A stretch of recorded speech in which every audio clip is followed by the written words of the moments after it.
എല്ലാ വിദ്യാർത്ഥികൾക്കും പുതിയൊരു വീഡിയോയിലേക്ക് സ്വാഗതം. ഈ വർഷത്തെ LBS പാരാമെഡിക്കൽ ഡിപ്ലോമ കോഴ്സുകളായിട്ടുള്ള DPharm, DHA, DMLT ഇതുപോലെ വിവിധ ഡിപ്ലോമ കോഴ്സുകളിലേക്കുള്ള പ്രവേശനത്തിന്റെ ഭാഗമായിട്ടുള്ള തേർഡ് അലോട്ട്മെന്റ് പ്രസിദ്ധീകരിച്ചു കഴിഞ്ഞു. ആദ്യമായിട്ട് അലോട്ട്മെന്റ് ലഭിച്ച വിദ്യാർത്ഥികൾ ആണെങ്കിൽ ടോക്കൺ ഫീ പേയ്മെന്റ് ചെയ്യേണ്ടതാണ്. ആദ്യമായിട്ട് അലോട്ട്മെന്റ് ലഭിച്ചു എന്ന് പറഞ്ഞാൽ നിങ്ങൾക്ക് തേർഡ് അലോട്ട്മെന്റിൽ മാത്രമാണ് അലോട്ട്മെന്റ് കിട്ടിയത്. ഫസ്റ്റിലോ സെക്കൻഡിലോ അലോട്ട്മെന്റിൽ കിട്ടിയിട്ടില്ല എന്നാണെങ്കിൽ അങ്ങനെയുള്ള വിദ്യാർത്ഥികൾ മാത്രമാണ് ടോക്കൺ ഫീ പേയ്മെന്റ് ചെയ്യേണ്ടത്. കാരണം അങ്ങനെയുള്ള വിദ്യാർത്ഥികൾക്ക് മാത്രമേ ടോക്കൺ ഫീ പേയ്മെന്റ് ചെയ്യാനുള്ള ഓപ്ഷൻസ് വെബ്സൈറ്റിൽ ഉണ്ടാവൂ. ബാക്കി ഓൾറെഡി ടോക്കൺ ഫീ പേയ്മെന്റ് ഒക്കെ മുൻ അലോട്ട്മെന്റ് കിട്ടി അടച്ച വിദ്യാർത്ഥികൾ ആണെങ്കിൽ ആ ഒരു യുവർ അലോട്ട്മെന്റ്സ് എന്നുള്ള ഭാഗത്ത് നിങ്ങൾക്ക് ഈ ഒരു ഫീ പേയ്മെന്റ് അത് മേക്ക് പേയ്മെന്റ് ഓപ്ഷന് പകരം നിങ്ങൾ ഓൾറെഡി ഫീ പേയ്മെന്റ് ചെയ്തത് കൊണ്ട് റെസിപ്റ്റ് എന്നുള്ള ഡീറ്റെയിൽസ് അതായത് റെസിപ്റ്റ് എന്നുള്ള ഒരു ലിങ്ക് മാത്രമാണ് കാണാനായിട്ട് സാധിക്കുള്ളൂ. അപ്പോൾ അതുകൊണ്ട് തന്നെ ആ ഒരു കാര്യം വിദ്യാർത്ഥികൾ പ്രത്യേകം ശ്രദ്ധിക്കുക. ആദ്യമായിട്ട് അലോട്ട്മെന്റ് ലഭിച്ച വിദ്യാർത്ഥികൾ മാത്രമാണ് ടോക്കൺ ഫീ പേയ്മെന്റ് അടക്കേണ്ടത്. അല്ലാതെ ആദ്യം ടോക്കൺ ഫീ പേയ്മെന്റ് ചെയ്ത വിദ്യാർത്ഥികൾ വീണ്ടും ടോക്കൺ ഫീ പേയ്മെന്റ് തേർഡ് അലോട്ട്മെന്റ് കിട്ടിയത് കൊണ്ട് വീണ്ടും അടക്കേണ്ടതില്ല. കാരണം പല വിദ്യാർത്ഥികളും ഈ ഒരു സംശയം വീണ്ടും ചോദിച്ചത് കൊണ്ടാണ് പറഞ്ഞിട്ടുള്ളത്. ഇനി വിദ്യാർത്ഥികൾ ശ്രദ്ധിക്കേണ്ടത് നിങ്ങൾക്ക് 1, 2, 3 അലോട്ട്മെന്റുകളിൽ ഏത് അലോട്ട്മെന്റിലാണ് ഏറ്റവും ലേറ്റസ്റ്റ് ആയിട്ട് അലോട്ട്മെന്റ് കിട്ടിയിട്ടുണ്ടായിരുന്നത് ആ ഒരു കോളേജിൽ വിദ്യാർത്ഥികൾ പോയിട്ട് ഈ ഒരു ഡിസംബർ 17-ാം തീയതിക്കകം പോയിട്ട് ജോയിൻ ചെയ്യേണ്ടതാണ്. പല വിദ്യാർത്ഥികളും ചോദിച്ചതാണ് ഡിസംബർ 17-ാം തീയതി 17-ാം തീയതി തന്നെ പോയിട്ട് ജോയിൻ ചെയ്യാൻ പറ്റുമോ എന്നുള്ളത്. അപ്പോൾ നിങ്ങളുടെ കോളേജിൽ നിങ്ങൾക്ക് അലോട്ട്മെന്റ് കിട്ടിയ കോളേജിൽ നിങ്ങൾ കോൺടാക്ട് ചെയ്ത് ഈ ഒരു 17-ാം തീയതി വരെ നിങ്ങൾക്ക് അഡ്മിഷൻ അതായത് 17-ാം തീയതി അഡ്മിഷനായിട്ട് വരാൻ പറ്റില്ല എന്നുള്ളതൊക്കെ കൃത്യമായിട്ട് ചോദിച്ച് മനസ്സിലാക്കുക. കാരണം ചില കോളേജുകൾക്ക് എന്തെങ്കിലും ആ ഒരു ദിവസം എന്തെങ്കിലും പ്രോബ്ലംസ് ഒക്കെ ഉണ്ടെങ്കിൽ ചിലപ്പോൾ അന്നത്തെ ദിവസം അഡ്മിഷൻ ചിലപ്പോൾ ഉണ്ടാവാതിരിക്കാനൊക്കെ സാധ്യതയുണ്ട്. അപ്പോൾ അതുകൊണ്ട് തന്നെ വിദ്യാർത്ഥികൾ ശ്രദ്ധിക്കേണ്ടത് നിങ്ങൾക്ക് അലോട്ട്മെന്റ് കിട്ടിയ കോളേജിൽ നിങ്ങൾ വിളിച്ചിട്ട് നിങ്ങൾ എപ്പോഴാണ് അഡ്മിഷൻ എടുക്കാനായിട്ട് ഏത് ദിവസമാണ് ഈ ഒരു ഡിസംബർ 17-ാം തീയതിക്കുള്ളിൽ ഏത് ദിവസമാണ് അഡ്മിഷൻ നേടാൻ ഉദ്ദേശിക്കുന്നത് ആ ഒരു ദിവസം കോളേജിൽ വന്നാൽ അഡ്മിഷൻ നേടാൻ പറ്റില്ല എന്നുള്ള കാര്യം കൃത്യമായിട്ട് ചോദിച്ച് മനസ്സിലാക്കുക. കാരണം ഡിസംബർ 17 എന്ന് പറയുന്നത് ലാസ്റ്റ് ഡേ ആണ് അഡ്മിഷൻ്റേത്. അപ്പോൾ ചില കോളേജുകൾക്ക് എന്തെങ്കിലും കാരണവശാൽ എന്തെങ്കിലും അവധിയോ മറ്റോ ഉണ്ടെങ്കിൽ ആ ഒരു കാര്യം നിങ്ങൾ കൃത്യമായിട്ട് അത് ചോദിച്ച് മനസ്സിലാക്കേണ്ടതാണ്. അത് കോളേജിൽ ചോദിച്ച് മനസ്സിലാക്കേണ്ടതാണ്. കാരണം പല വിദ്യാർത്ഥികളും ഡിസംബർ 17-ാം തീയതി തന്നെ പോയിട്ട് 17-ന് പോയിട്ട് അഡ്മിഷൻ എടുക്കാൻ പറ്റുമോ എന്നുള്ളത് പല വിദ്യാർത്ഥികളും ചോദിച്ചിട്ടുണ്ടായിരുന്നു. സാധാരണഗതിയിൽ ഡിസംബർ 17-ാം തീയതി പ്രത്യേകിച്ച് പ്രോബ്ലം ഒന്നുമില്ല. കാരണം ഡിസംബർ 17-ാം തീയതി വരെ അഡ്മിഷൻ നേടാനുള്ള ഈ ഒരു അവസരം നൽകിയിട്ടുണ്ട്. അപ്പോൾ കോളേജുകൾക്ക് എന്തെങ്കിലും ലീവുകളോ കാര്യങ്ങളോ ആ ഒരു ദിവസം ഉണ്ടോ എന്നുള്ളത് കൃത്യമായിട്ട് നിങ്ങൾ ചോദിച്ച് കോളേജിൽ ചോദിച്ച് തന്നെ മനസ്സിലാക്കേണ്ടതാണ്. ഇനി വിദ്യാർത്ഥികൾ ശ്രദ്ധിക്കേണ്ട പ്രധാനപ്പെട്ട കാര്യം എന്ന് പറയുന്നത് ഈ ഒരു അലോട്ട്മെൻറ്റ് നിങ്ങൾക്ക് 1-മത്തെയോ അല്ലെങ്കിൽ 2-മത്തെയോ 3-മത്തെയോ അലോട്ട്മെൻറ്റ് കിട്ടിയിട്ടുണ്ടെങ്കിൽ നിങ്ങൾ നിർബന്ധമായിട്ടും ഏത് അലോട്ട്മെൻറ്റിലാണോ ലേറ്റസ്റ്റ് ആയിട്ട് കിട്ടിയത് ആ ഒരു കോളേജിൽ നിങ്ങൾ ഡിസംബർ 17-ാം തീയതിക്കകം പോയിട്ട് അഡ്മിഷൻ നേടുക. അഡ്മിഷൻ നേടിയിട്ടില്ലെങ്കിൽ ലഭിച്ച സീറ്റ് നഷ്ടപ്പെടുന്നതായിരിക്കും. അതുപോലെ തന്നെ പല വിദ്യാർത്ഥികൾക്കുമുള്ള സംശയമാണ് ഈ ഒരു അടച്ച ടോക്കൺ ഫീ പേയ്മെൻറ്റ് റീഫണ്ട് കിട്ടാൻ എന്തെങ്കിലും വഴിയുണ്ടോ എന്നുള്ളത്. അപ്പോൾ ഒരു വിദ്യാർത്ഥി ചോദിച്ചിട്ടുണ്ടായിരുന്നു. അപ്പോൾ അതുകൊണ്ടാണ് നിങ്ങളോട് ടോക്കൺ ഫീ പേയ്മെൻറ്റ് റീഫണ്ട് കാര്യം പറയുന്നത്. അപ്പോൾ ഈ ഒരു ടോക്കൺ ഫീ പേയ്മെൻറ്റ് നിങ്ങൾക്ക് റീഫണ്ടായിട്ട് കിട്ടണം എന്നുണ്ടെങ്കിൽ ഈ ഒരു അലോട്ട്മെന്റ് പ്രോസസ്സുകൾ പൂർണ്ണമായിട്ടും അവസാനിച്ച ശേഷം മാത്രമാണ് റീഫണ്ടിനായിട്ടുള്ള പ്രോസസ്സുകൾ LBS സെൻറ്റർ ആരംഭിക്കുക. അതുകൊണ്ട് തന്നെ നിങ്ങൾക്ക് റീഫണ്ട് കിട്ടണമെങ്കിൽ ഏകദേശം ഈ ഒരു അലോട്ട്മെന്റ് പ്രോസസ്സൊക്കെ കഴിഞ്ഞ ശേഷം നിങ്ങൾ റിക്വസ്റ്റ് നൽകിയ ശേഷം പിന്നീട് ഏകദേശം ഒരു 2 മാസത്തിന് ശേഷം മാത്രമായിരിക്കും ടോക്കൺ ഫീ പേയ്മെന്റ് റീഫണ്ട് കിട്ടുക. ഈ ഒരു ടോക്കൺ ഫീ റീഫണ്ട് പെട്ടെന്നൊന്നും കിട്ടില്ല എന്നുള്ളത് നിങ്ങൾ പ്രത്യേകം ശ്രദ്ധിക്കുക. കാരണം പല വിദ്യാർത്ഥികളും ഈ ഒരു അഡ്മിഷൻ നേടിയിട്ടില്ല എങ്കിൽ ഈ ഒരു ടോക്കൺ ഫീ പേയ്മെന്റ് റീഫണ്ട് കിട്ടുമോ എന്ന് ചോദിച്ചിട്ടുണ്ടായിരുന്നു. റീഫണ്ട് കിട്ടും, എന്നാൽ അതിന് റിക്വസ്റ്റ് ചെയ്ത ശേഷം കുറച്ച് മാസം നിങ്ങൾ വെയിറ്റ് ചെയ്യേണ്ടതായിട്ട് വരും എന്നുള്ളത് കൂടി നിങ്ങൾ പ്രത്യേകം ശ്രദ്ധിക്കേണ്ടതാണ്. ഇനി വിദ്യാർത്ഥികൾ ശ്രദ്ധിക്കേണ്ട മറ്റൊരു പ്രധാനപ്പെട്ട കാര്യം ഈ ടോക്കൺ ഫീ പേയ്മെന്റ് റീഫണ്ട് കിട്ടാനായിട്ട് LBS വെബ്സൈറ്റ് വഴി തന്നെ നിങ്ങൾക്ക് അലോട്ട്മെന്റ് പ്രോസസ്സ് കംപ്ലീറ്റ് ചെയ്ത ശേഷം നിങ്ങൾക്ക് റിക്വസ്റ്റ് നൽകാനായിട്ട് സാധിക്കുന്നതായിരിക്കും.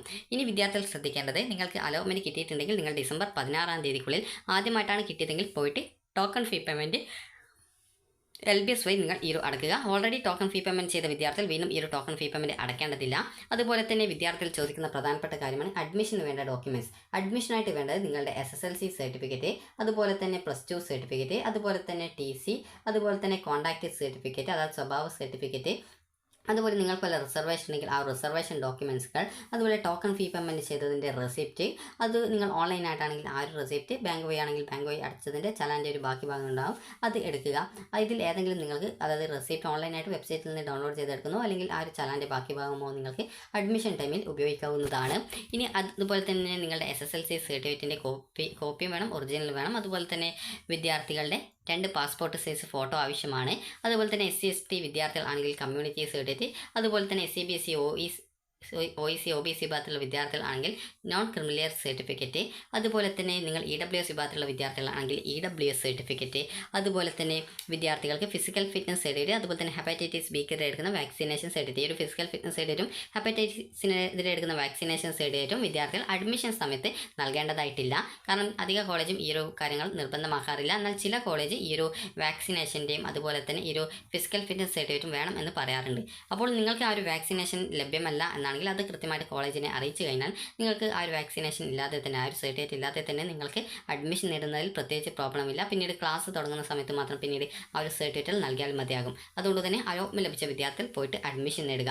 അതുപോലെ തന്നെ നിങ്ങളുടെ ആപ്ലിക്കേഷൻ ഫോമിൻ്റെ പ്രിൻ്റ് ഔട്ട് ആണ് അടുത്തതായിട്ട് വേണ്ടത്. അതുപോലെ തന്നെ വിദ്യാർത്ഥികൾ ചോദിച്ചൊരു പ്രധാനപ്പെട്ട കാര്യമാണ് ഈ ഒരു ഫീസിൻ്റെ കാര്യം. അപ്പോൾ ഫീസ് നിങ്ങൾ കൃത്യമായിട്ട് കോളേജിൽ വിളിച്ചിട്ട് അന്വേഷിക്കുക. കാരണം നിങ്ങൾക്ക് ലാബ്, അതുപോലെ തന്നെ PTA ഫണ്ട് ഇതുപോലുള്ള എക്സ്ട്രാ ആയിട്ടുള്ള കാര്യങ്ങൾക്കൊക്കെയുള്ള ഫീസും, അതുപോലെ തന്നെ ചില കോളേജ് ഹോസ്റ്റലിൻ്റെ ഫീസ് കൂടി അഡ്മിഷൻ സമയത്ത് വാങ്ങിക്കും. അപ്പോൾ അതുകൊണ്ട് തന്നെ നിങ്ങൾക്ക് കിട്ടിയിട്ടുള്ള കോഴ്സ് ഏതാണോ അതിൻ്റെ ഫീസ് എത്രയാണ് എന്നുള്ളത് നിങ്ങൾക്ക് അലോട്ട്മെൻറ്റ് കിട്ടിയ കോളേജിൽ കോൺടാക്റ്റ് ചെയ്ത് മനസ്സിലാക്കേണ്ടതാണ്. അഡ്മിഷൻ സമയത്ത് എത്ര രൂപയാണ് അടയ്ക്കേണ്ടത് എന്നുള്ളതും കൃത്യമായിട്ട് നിങ്ങൾ ചോദിച്ച് മനസ്സിലാക്കേണ്ടതാണ്. നിങ്ങൾക്കിപ്പോൾ 25,500 രൂപയാണ് ഫീസ് എങ്കിൽ വിദ്യാർത്ഥികൾ ഈ ഒരു ടോട്ടലായിട്ട് അഡ്മിഷൻ സമയത്ത് ഏകദേശം ഒരു 32,500 രൂപ ഈ ഒരു ഫീ ഇനത്തിൽ കോളേജിൽ അടക്കണം. പിന്നീട് ഹോസ്റ്റലിനും മറ്റും എക്സ്ട്രാ ആയിട്ട് വേറെ പൈസ വരുന്നതായിരിക്കും. അതൊക്കെ നിങ്ങൾ കൃത്യമായിട്ട് കോളേജിൽ വിളിച്ച് അന്വേഷിക്കുക. ഹോസ്റ്റൽ സൗകര്യത്തിൻ്റെ കാര്യം നിങ്ങൾ അഡ്മിഷൻ എടുക്കാൻ പോകുന്ന സമയത്ത് കൃത്യമായിട്ട് അന്വേഷിക്കുക. കാരണം ഹോസ്റ്റൽ ഫീസ് ചില കോളേജിൽ അഡ്മിഷൻ സമയത്ത് തന്നെ വാങ്ങിക്കാറില്ല, ചില കോളേജ് വാങ്ങിക്കാറുണ്ട്. അപ്പോൾ ഓരോ കോളേജ് അനുസരിച്ച് ഇതിൽ വ്യത്യാസമുണ്ട്. അതുകൊണ്ട് തന്നെ നിങ്ങൾക്ക് അലോട്ട്മെൻറ്റ് കിട്ടിയ കോളേജ് ഏതാണോ അതനുസരിച്ച് വിദ്യാർത്ഥികൾ കൃത്യമായിട്ട് ആ ഒരു കാര്യങ്ങളൊക്കെ കോളേജിൽ ചോദിച്ച് മനസ്സിലാക്കുക. അതുപോലെ തന്നെ അഡ്മിഷൻ വേണ്ട ഡോക്യുമെൻറ്റ്സ് എന്തൊക്കെയാണ് എന്നുള്ളതൊക്കെ നിങ്ങൾ കൃത്യമായിട്ട് കോളേജിൽ വിളിച്ച് അന്വേഷിക്കുക. അതുപോലെ തന്നെ നിങ്ങൾ ഈ ഒരു ഫീസ് ആനുകൂല്യമുള്ള വിദ്യാർത്ഥികളാണെങ്കിൽ ഇൻകം സർട്ടിഫിക്കറ്റ് കൂടി വിദ്യാർത്ഥികൾ ഹാജരാക്കണം. അതുപോലെ തന്നെ നിങ്ങൾ കേരളത്തിലാണ് ജനിച്ചിട്ടുള്ളത് എന്നുള്ള ഡീറ്റെയിൽസ്, നിങ്ങളുടെ SSLC സർട്ടിഫിക്കറ്റ്, നിങ്ങളുടെ ബർത്ത് പ്ലേസ് ഉണ്ടെങ്കിൽ അത് നിങ്ങളുടെ നാറ്റിവിറ്റി സർട്ടിഫിക്കറ്റിന് പകരമായിട്ട് നിങ്ങൾക്ക് അത് ഉപയോഗിക്കാവുന്നതാണ്. അപ്പോൾ ഇത്രയുമാണ് നിങ്ങൾക്ക് ഈ ഒരു അഡ്മിഷൻ സമയത്ത് വേണ്ട ഡോക്യുമെൻറ്റ്സ് എന്ന് പറയുന്നത്. അതുപോലെ തന്നെ വിദ്യാർത്ഥികൾ ചോദിച്ചൊരു പ്രധാനപ്പെട്ട കാര്യമാണ് വിദ്യാർത്ഥികൾക്ക് NOC എന്താണ് എന്നുള്ളത്. NOC എന്ന് പറഞ്ഞാൽ non objection cum possession certificate എന്നാണ്. അതായത് നിങ്ങൾക്ക് ഒരു കോളേജിൽ അലോട്ട്മെൻറ്റ് കിട്ടി, നിങ്ങൾ ആ ഒരു കോളേജിൽ ജോയിൻ ചെയ്തു, എന്നാൽ നിങ്ങൾക്ക് അടുത്ത സ്പെഷ്യൽ അലോട്ട്മെൻറ്റ് പങ്കെടുക്കണം. അങ്ങനെ പങ്കെടുത്ത് മറ്റൊരു കോളേജ് കിട്ടാനായിട്ട് താല്പര്യമുണ്ട് എങ്കിൽ നിങ്ങൾ അഡ്മിഷൻ നേടുന്ന കോളേജിൽ നിന്നും NOC കിട്ടുമോ എന്നുള്ള കാര്യം കൃത്യമായിട്ട് ചോദിച്ച് മനസ്സിലാക്കുക. അപ്പോൾ വിദ്യാർത്ഥികൾ ഗവൺമെൻറ് കോളേജുകളിലാണ് അലോട്ട്മെൻറ്റ് കിട്ടിയതെങ്കിൽ ഈ ഒരു NOCയുടെ ആവശ്യമില്ല. നിങ്ങൾക്ക് സെൽഫ് ഫിനാൻസ് കോളേജിൽ ഈ ഒരു അഡ്മിഷൻ ലഭിച്ചിട്ടുണ്ട്, അതായത് അലോട്ട്മെൻറ്റ് കിട്ടിയിട്ടുണ്ടെങ്കിൽ മാത്രമാണ് NOC ആവശ്യമായിട്ടുള്ളത്. അതുപോലെ തന്നെ NOC എന്ന് പറയുന്നത് നിങ്ങൾ കോളേജിൽ ജോയിൻ ചെയ്താൽ മാത്രമാണ് NOC സർട്ടിഫിക്കറ്റ് തരുള്ളൂ. കാരണം പല വിദ്യാർത്ഥികളും പറഞ്ഞിട്ടുള്ളത് കോളേജിൽ ജോയിൻ ചെയ്യാതെ കോളേജിൽ നിന്ന് NOC വാങ്ങിച്ച് നിങ്ങൾക്ക് പങ്കെടുക്കാൻ പറ്റുമോ എന്നുള്ളതാണ്. അങ്ങനെ സാധാരണ കോളേജിൽ നിന്ന് NOC കൊടുക്കില്ല. അഡ്മിഷൻ എടുത്താൽ മാത്രമാണ് പിന്നീടുള്ള അലോട്ട്മെൻറ്റിൽ പങ്കെടുക്കുന്ന സമയത്ത് കോളേജ് NOC കൊടുക്കുകയുള്ളൂ. ചില കോളേജ് NOC കൊടുക്കാറില്ല. അതുകൊണ്ട് തന്നെ നിങ്ങൾക്ക് അലോട്ട്മെൻറ്റ് കിട്ടിയ കോഴ്സും കോളേജും ഏതൊക്കെയാണ് എന്നുള്ളത് കൃത്യമായിട്ട് മനസ്സിലാക്കി അവിടെ ജോയിൻ ചെയ്യണോ അല്ലെങ്കിൽ ജോയിൻ ചെയ്ത സ്പെഷ്യൽ അലോട്ട്മെൻറ്റിൽ പങ്കെടുത്ത അലോട്ട്മെൻറ്റ് കിട്ടുമോ എന്നുള്ളത് നോക്കണോ എന്നുള്ള കാര്യങ്ങളൊക്കെ നിങ്ങൾ കൃത്യമായിട്ട് തീരുമാനിക്കുക. അപ്പോൾ വിദ്യാർത്ഥികൾ ഡിസംബർ 17-ാം തീയതി വൈകുന്നേരം 5 മണിക്കുള്ളിൽ തന്നെ അലോട്ട്മെൻറ്റ് ലഭിച്ച കോളേജിൽ പോയിട്ട് അഡ്മിഷൻ നേടുക. അഡ്മിഷൻ നേടിയിട്ടില്ല എങ്കിൽ ലഭിച്ച അലോട്ട്മെൻറ്റ് നഷ്ടപ്പെടും. എന്നാൽ നിങ്ങൾക്ക് പിന്നീടുള്ള സ്പെഷ്യൽ അലോട്ട്മെൻറ്റുകളിലൊക്കെ പാർട്ടിസിപ്പേറ്റ് ചെയ്യാവുന്നതും അലോട്ട്മെൻറ്റ് കിട്ടുമോ എന്നുള്ള കാര്യം കൃത്യമായിട്ട് നിങ്ങൾക്ക് നോക്കാവുന്നതുമാണ്. അപ്പോൾ നിങ്ങൾക്ക് ഈ ഒരു വീഡിയോ ഉപകാരപ്രദമായിട്ടുണ്ടെങ്കിൽ ലൈക്ക് ചെയ്യുക, ഷെയർ ചെയ്യുക. Thank you for watching.